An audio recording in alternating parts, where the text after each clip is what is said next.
هذه الأغنية وضع كلماتها بيرم التونسي ولحنها الموسيقار رياض السنباطي.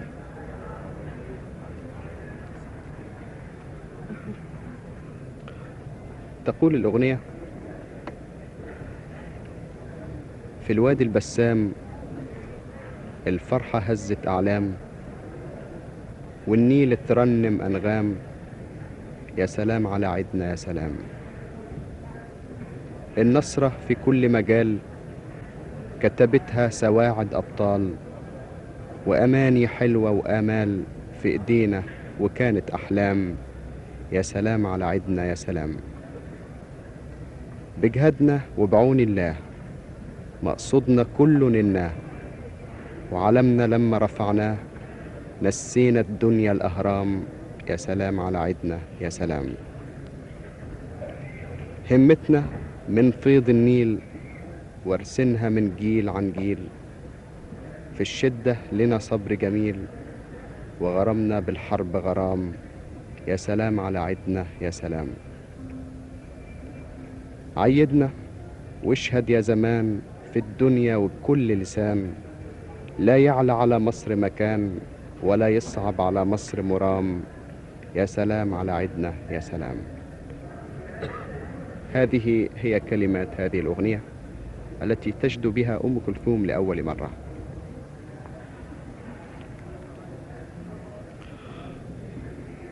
الفرقة الموسيقية مكونة من الأساتذة محمد الأصبجي على العود، ومحمد عبد الصالح على القانون، وأحمد الحفناوي، ومحمود الأصبجي، وعبد المنعم الحريري، ونجيب رزق الله، وأحمد العريان، وكريم حلمي، وصلاح عبد القادر على الكمان، وعبد الحميد مشعل على الناي، إبراهيم عفيفي ضابط الإيقاع، محمود الحفناوي، وحسان كمال على الفيولونسيل.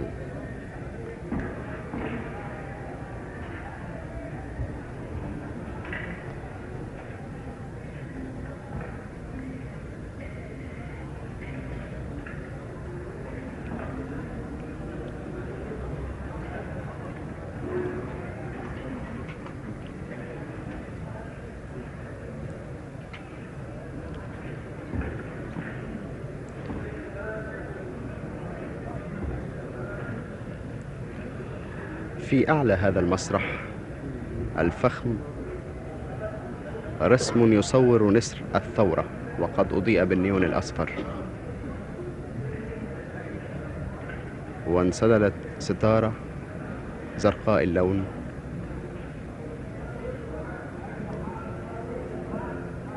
وجلس في الصف الأول كما قلت لكم ضيف مصر الكبير، ومعه الرئيس كمال عبد الناصر، وبجوارهما جلس الضيوف العظام والوزراء وقادة الثورة. ولا أستطيع أيها السادة أن أحصر عدد الحاضرين هنا في هذا الحفل الساهر، ولا أن أقدم حتى بعض أسماء، فكثير من ضيوفنا العرب والشرقيين والسودانيين قد حضروا هنا ليشاركوا في هذا الاحتفال، وليشاركوا مصر أفراحها بعيد الحرية، بعيد 23 يوليو.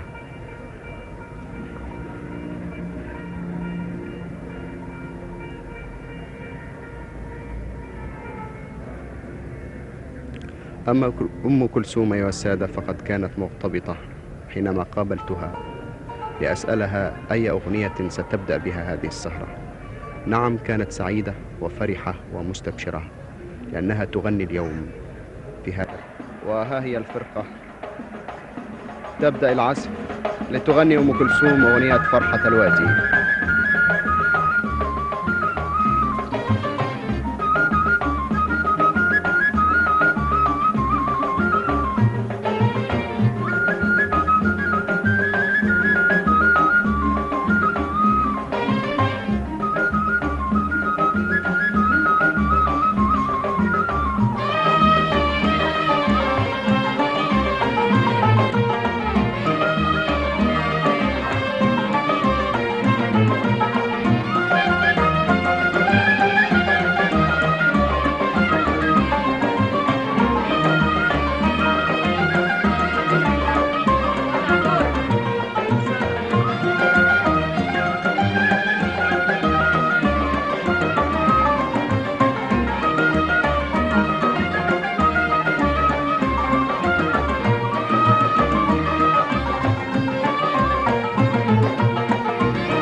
هكذا غنت أم كلثوم أيها السادة. وكان جميلا حقا أن نرى ضيف مصر الكبير الرئيس سكرنو وهو يهز رأسه طربا كلما رددت أم كلثوم ومعها الكورس هذا المقطع من الأغنية: يا سلام على عيدنا يا سلام. أيها المواطنون، إن هذه الأغنية في الواقع لا تعبر عن فرحة مصر، وإننا نكاد جميعا أن نردد مع أم كلثوم ونقول معها: يا سلام على عيدنا يا سلام. النصر في كل مجال كتبتها سواعد أبطال. ونقول أيضا: وعلمنا لما رفعناه نسينا الدنيا الأهرام. ونقول كذلك: همتنا من فيض النيل وارسنها من جيل عن جيل. هذه المعاني التي كتبت باللغة العامية لا تعبر في الواقع عن مشاعرنا ومشاعر الملايين في مصر نحو عيد الثورة الكبير، نحو عيد الحرية.